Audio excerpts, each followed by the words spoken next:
During World War II, the streets of Europe were chaos incarnate. Bombs rained from the sky, cities lay in ruins, and yet in the shadows of blackouts and shattered streets, ordinary families found extraordinary ways to survive. While most people remember ration books and air raid shelters, very few talk about the quiet genius that kept homes safe when the world went mad. Reinforcing windows. Yes, those same fragile panes that seem defenceless today once became a line of defence that could stop glass from cutting lives in half and even slow down a determined intruder. This isn't just history trivia.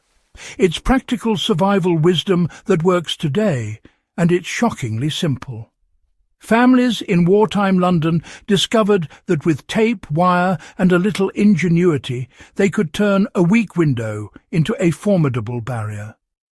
The principles behind this trick remain as relevant now as they were back then, and the best part, it costs next to nothing.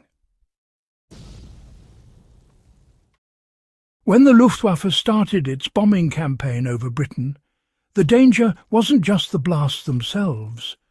Windows shattered violently, sending shards through rooms like jagged rain.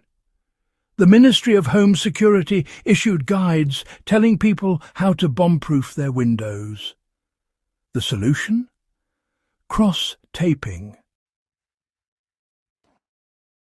Civilians would take brown paper tape, cloth tape, or even gum tape, and create X's or star patterns across their window panes.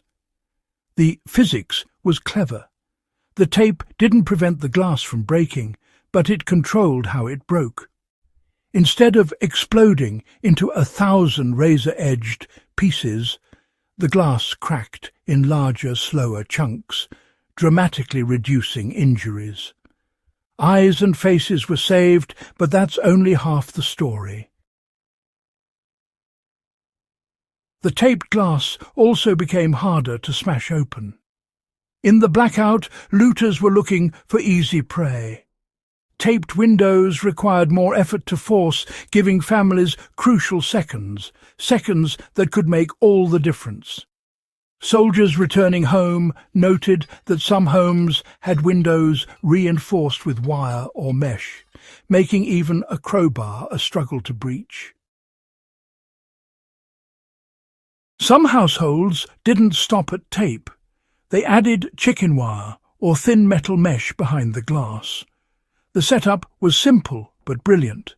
Tack the mesh inside the window frame, leaving a small gap between the mesh and the glass, sometimes sandwiching it between wooden slats. When impact hit, the mesh absorbed and distributed the force, preventing forced entry even if the glass shattered.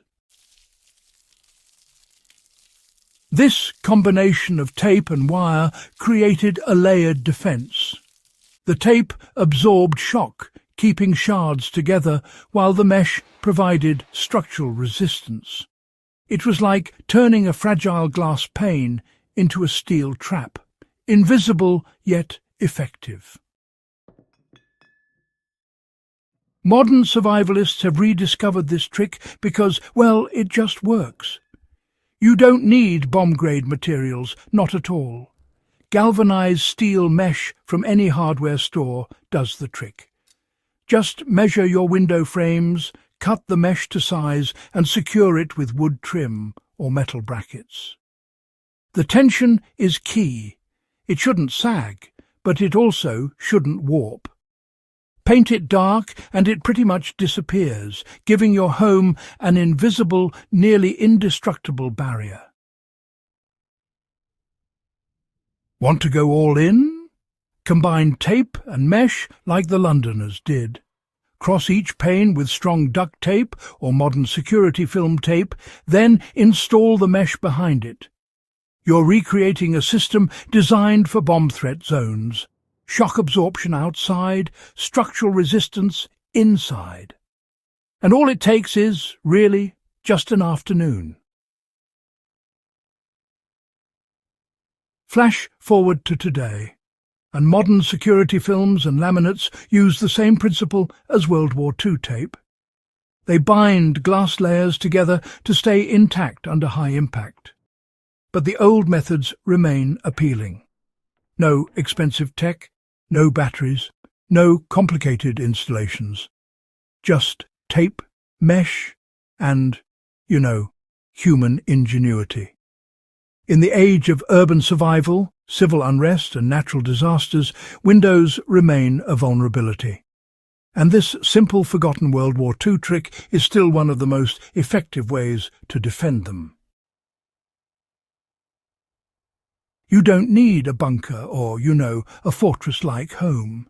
These days, modern transparent blast films or clear security tape can, replace the old brown paper tape, almost invisibly too. Wire mesh? That can be hidden behind curtains or even integrated during routine maintenance if you think about it. And for an authentic wartime feel, traditional gum tape works just as well. And yes, it still saves lives. Even today, homeowners in storm-prone areas, they use cross-pattern tape to prevent glass from scattering all over the place. The principle hasn't changed in 80 years. It's just, been repackaged with new materials. What started as a wartime necessity has quietly become a legacy of practical civilian engineering. What makes this World War II window trick so powerful isn't just its physical strength. It's the mindset behind it. Folks didn't wait for someone to save them. They adapted, improvised, and turned whatever was on hand into protection. A roll of tape, a few nails, a scrap of wire. Suddenly, fragile glass became a line of defense. That's survival thinking in its purest form. Resourcefulness under pressure. Next time you look at a window, think of those families patching up their homes during blackout nights, making them strong enough to survive bombs and burglars. Their solutions weren't glamorous, but they worked. And the wisdom behind them still works today. Windows remain one of the most overlooked vulnerabilities in any home. This simple, forgotten World War II trick is cheap, easy, and surprisingly effective. By combining tape and mesh, you're not just preventing break-ins, you're tapping into decades of historical survival knowledge. If you value lessons from the past and want more survival hacks resurrected from history, you owe it to yourself to put this knowledge into practice. Reinforce your windows, protect your family, and carry forward the ingenuity of those who survived the extremes of World War II. And remember, history's survival code is here to bring these lessons to life. Subscribe, share, and make sure someone you care about knows that the past still has powerful solutions for today. History isn't just something we read, it's survival we live by.